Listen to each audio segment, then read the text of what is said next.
నమస్తే, నేను Prem. Welcome to Khyati Connects. ఒకప్పుడు వైఎస్ఆర్ కాంగ్రెస్ పార్టీలో నెంబర్ 2గా వైఎస్ జగన్మోహన్ రెడ్డికి అక్రమాస్తుల కేసులో A2గా చక్రం తిప్పిన విజయసాయిరెడ్డి రాజకీయ ప్రస్థానం ఇటీవల కాలంలో ఊహించని మలుపులు తిరిగింది. 2024 ఎన్నికలలో వైసీపీ ఘోర ఓటమి తర్వాత జగన్ చుట్టూ ఉన్న కోటరనే కారణమంటూ ఆయన పార్టీకి తన రాజ్యసభ సీటుకు కూడా రాజీనామా చేసి వాలంటరీ రిటైర్మెంట్ ప్రకటించి అందరికీ షాక్ ఇచ్చాడు. ఆ తర్వాత ఆయన బీజేపీలో చేరుతారని రకరకాల ఊహాగానాలు వచ్చినా వాటన్నిటికీ చెక్ పెడుతూ తాను ప్రస్తుతానికి ఏ పార్టీలో చేరడం లేదని నిష్పాక్షికంగా ప్రజల తరపున వార్తలు వినిపించేలా ముందు సోషల్ మీడియా, ఆ తర్వాత మెయిన్ స్ట్రీమ్ మీడియా రంగంలోకి అడుగు పెడుతున్నానని ప్రకటించారు. అయితే తాజాగా జగన్ చేసిన మావిగన్ ప్రకటనపై స్పందిస్తూ విజయసాయిరెడ్డి చేసిన ట్వీట్ చూశాక ఆయన వైసీపీని వీడినా ఆ పార్టీ మూలాలను, జగన్ మైండ్ గేమ్ను మాత్రం విడిచిపెట్టలేదని స్పష్టమవుతుంది.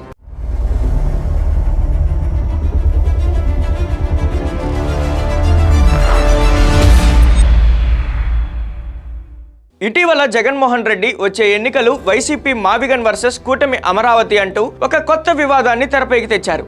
దీనికి తన వంతు మద్దతుగా విజయసాయిరెడ్డి కూడా అమరావతిపై తీవ్రమైన విష ప్రచారానికి తెరలేపారు. అమరావతి పేరు మీద టీడీపీ వేల కోట్ల అవినీతికి పాల్పడుతోందని, ఈ నిర్మాణాలన్నీ ఒక భారీ అవినీతి యజ్ఞం లాంటివని అభివర్ణిస్తూ ఆ అవినీతికి వ్యతిరేకంగా తాను కోర్టుకెళ్తానని సంచలన ప్రకటన చేశారు. ఇక్కడే రాజకీయ విశ్లేషకులు ఒక ముఖ్యమైన ప్రశ్నను లేవనెత్తుతున్నారు. వైసీపీ శ్రేణుల నుండి జగన్ మద్దతుదారుల వరకు, చివరకు పార్టీని వీడిన విజయసాయిరెడ్డి లాంటి మాజీ నేతలతో సహా అందరూ మూకుమ్మడిగా రాష్ట్ర రాజధాని అమరావతి మీద ఎందుకింత విషం చిమ్ముతున్నారు? అవినీతి పేరు చెప్పుకుంటూ అమరావతి నిర్మాణాల ఆపివేతకు ఎందుకంత తహతహలాడుతున్నారు? రాజధానిని అడ్డుకునేందుకు న్యాయస్థానాలను సైతం ఎందుకు ఆశ్రయిస్తున్నారు? అసలు ఈ గొడవ వెనుక ఉన్న అసలు నిజాలను పరిశీలిస్తే 2014 నుండి 2019 వరకు అమరావతి నిర్మాణాలతో టీడీపీ భారీ అవినీతికి పాల్పడిందంటూ 5 ఏళ్ల పాటు వైసీపీ అడ్డగోలుగా ఆరోపణలు చేసింది. తీరా 2019లో జగన్ అధికారంలోకి వచ్చాక 5 ఏళ్ల పాటు పూర్తి అధికారం చేతిలో ఉన్నప్పటికీ ఆ ఆరోపణలను ఒక్కటంటే ఒక్క పక్క ఆధారాన్ని కూడా ప్రజల ముందు గానీ, కోర్టుల ముందు గానీ ఉంచలేకపోయారు. ఇప్పుడు కూటమి ప్రభుత్వం మళ్ళీ అధికారంలోకి రావడం, ప్రపంచ బ్యాంకు నుండి భారీగా నిధులు తెచ్చి అమరావతిని పరుగులు పెట్టిస్తుండడంతో వైసీపీ శ్రేణుల్లో ఒక రకమైన భయం పట్టుకుంది. అమరావతి కనుక అనుకున్నట్లు పూర్తి స్థాయిలో బిల్డప్ అయితే రాబోయే రోజుల్లో తమ రాజకీయ ఉనికి పూర్తిగా తుడిచిపెట్టుకుపోతుందని వాళ్ళు ఫిక్స్ అయ్యారు. అందుకే ఇప్పుడు అమరావతి నిర్మాణాలను ఎలాగైనా సరే అడ్డుకోవాలనే ఒకే ఒక్క లక్ష్యంతో మళ్ళీ పాత ఆరోపణలకే కొత్త రూపాన్ని ఇస్తూ సాక్షి పేపర్ నుండి వైసీపీ శ్రేణుల వరకు, జగన్ మాజీ శ్రేయోభిలాషుల వరకు అందరూ ఒకే రాగాన్ని అందుకుంటున్నారు. ఇందులో తాజాగా పార్టీని వీడిన విజయసాయిరెడ్డి కూడా ఒక భాగం కావడం అసలైన కొసమెరుపు. తాను నిష్పాక్షిక మీడియా నడుపుతానని చెప్తున్న విజయసాయిరెడ్డి మొదటి అడుగులోనే మళ్ళీ జగన్ మార్క్ అమరావతి వ్యతిరేక ప్రచారాన్ని భుజాన వేసుకోవడం వెనుక పెద్ద పొలిటికల్ స్కెచ్ ఉంది.